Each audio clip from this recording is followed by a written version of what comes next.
আমার দাদা চেয়েছিল পুলিশের সাহায্যে এদেরকে নির্মূল করতে, আমাদের ওখানকার পরিবেশটা একটু বদলাতে।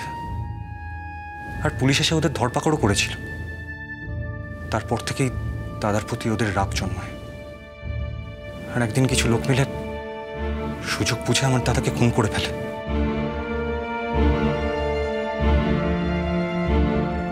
দাদা সেদিন দুপুরের ভাতটা খাবে বলে সবে বসতে গেছিল।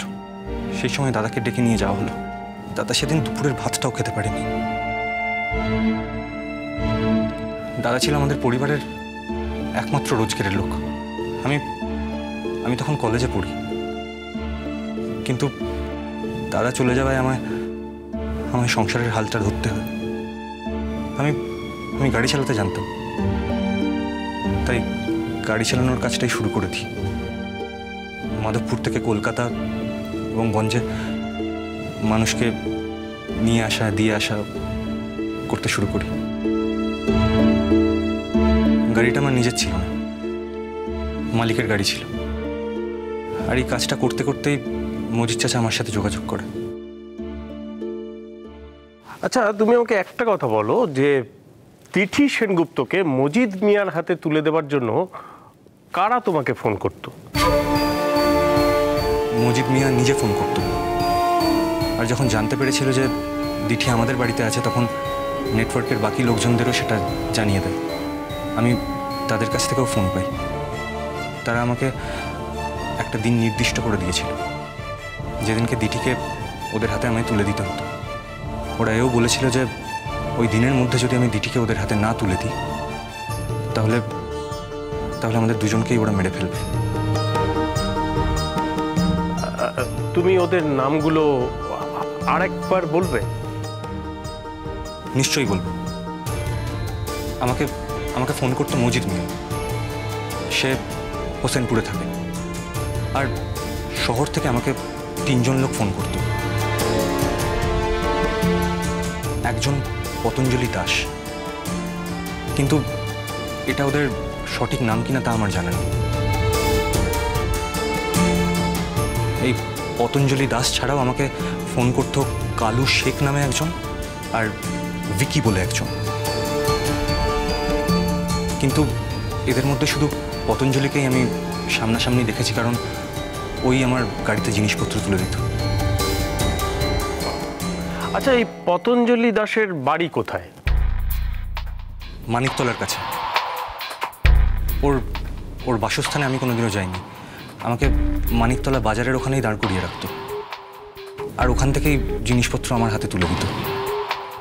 তবে ওই জায়গা থেকেই অনুমান করেছি যে হয়তো আশেপাশেই কোথাও থাকে। তুমি দিঠিকে নিয়ে সেদিন হোসেনপুরের দিকে রওনা হচ্ছিলে, তাই তো? হ্যাঁ। আচ্ছা, তুমি যে একটু আগেই বললে যে তুমি শেষ পর্যন্ত দিঠিকে ওদের হাতে তুলে দিতে পারতে কিনা তা তুমি জানো না, এই কথাটা কেন বললে? ঈশ্বর জানেন, আর দিঠি সেনগুপ্ত নিজে জানেন। আমি ওকে তুলে দিতে চাইনি। না, কেন চাওনি? মানে তুমি তো দিঠিকে ওদের হাতে তুলে দিলে অনেক টাকা পেতে, তোমাদের সংসারে সুরাহা হতো।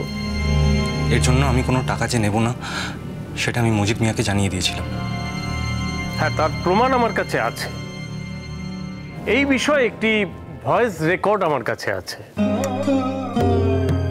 তুমি মজিদ মিয়াকে ফোন করে বলেছো যে তুমি এ বিষয়ে কোনো টাকা পয়সা নেবে না, মানে দিঠিকে ওদের হাতে তুলে দেওয়ার জন্য। তুমি তাকে অনুরোধও করো যে দিঠিকে যেন তার বাড়িতে তুমি পৌঁছে দিতে পারো, এবং তুমি 2 দিন ধরে একই অনুরোধ করে গেছো মজিদ মিয়াকে, এবং তারপরেই শহর থেকে তোমার কাছে ফোন আসে তোমার উপর চাপ সৃষ্টি করবার জন্য। আমার কাছে কথা হচ্ছে যে কেন? তুমি তো দিঠিকে ওদের হাতে পৌঁছে দেবে বলেই নিয়ে এসেছিলে। মিথ্যে কথা বলার অভ্যেস আমার নেই। আর সত্যি কথা হলো এই যে দিঠি সেনগুপ্তকে সামনে থেকে দেখে, আমাদের বাড়িকে ওর আপন করার ক্ষমতা দেখে, এবং ওর নিজের স্বভাব গুণেই আমি ওর প্রতি আকৃষ্ট হয়েছিলাম।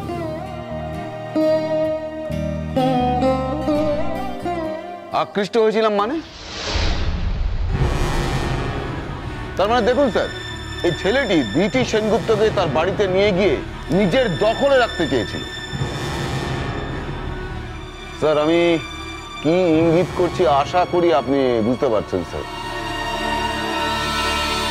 ভালোবাসার অভিনয় করে দিঠি সেনগুপ্তকে তার বাড়িতে নিয়ে গিয়ে নিশ্চয়ই ও মিথ্যে কথা, এটা সম্পূর্ণ মিথ্যে কথা।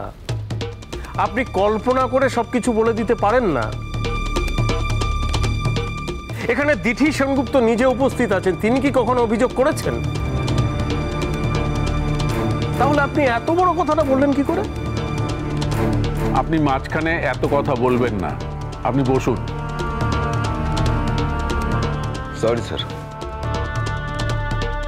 হ্যাঁ, সঠিক কারণটি কি? মানে এই আকৃষ্ট হবার মানেটা আমি ঠিক বুঝলাম না।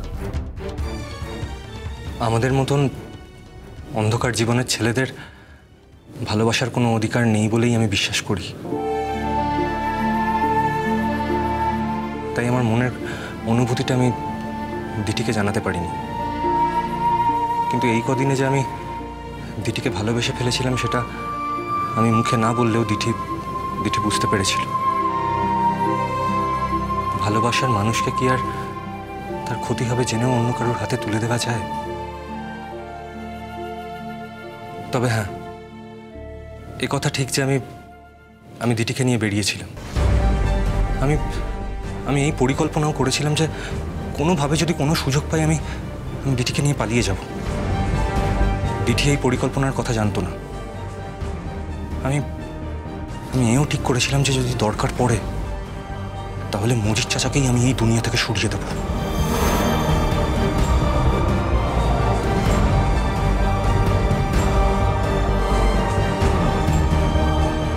ইওর অনার, তার মানে ও খুন করতে পিছপা হয় না?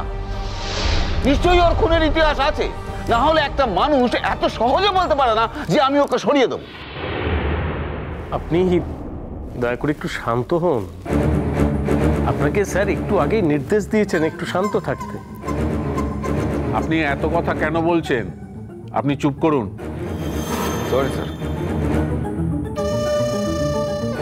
আচ্ছা, ধরো জীবনে তুমি যদি একটা সুযোগ পাও, এরপর তুমি কি করতে চাও? অন্যায় যখন করেছি তখন শাস্তি আমার হবেই। শাস্তির মেয়াদ ফুরোলে জেল থেকে বেরিয়ে যদি আমি কোনোদিনও খোলা আকাশের নিচে দাঁড়াতে পারি তাহলে আমি সৎ কাজ করব, সৎ পথে চলব। শুধু বিচারকের কাছে আমার একটাই অনুরোধ, আমার অসুস্থ বাবা, আমার ভাঙাচোরা সংসার, মৃত দাদা, আমার পরিবারের কথা মাথায় রেখে আপনি আপনার সিদ্ধান্ত নেবেন। স্যার, আমার আর কোনো প্রশ্ন নেই। আমার শুধু একটাই অনুরোধ স্যার, যে পরিস্থিতির চাপে পড়ে একটি মানুষ কিভাবে বাধ্য হয়ে অপরাধ জগতের সঙ্গে জড়িয়ে পড়ে সেটা আমরা ঐতিহ্যকে দেখেই বুঝতে পারছি। কিন্তু তবুও তাদের মানবিকতা, তাদের মহত্ব, তাদের যে ভালো গুণগুলো সেগুলো মরে যায় না। That's all your honour. বাকিটা আপনার উপর। ও আরেকটি কথা, সর্বজিৎ ঘোষ প্রভাবশালী বাড়ির ছেলে, তার বাবার অনেক টাকা, কিন্তু পুরনো ঘটনা বিশ্লেষণ করে যদি আমরা দেখি, আমরা কিন্তু সর্বজিৎ ঘোষকেই দিঠি সেনগুপ্তের অপহরণের মূল পাণ্ডা বলে আমরা ওকে ধরতে পারি।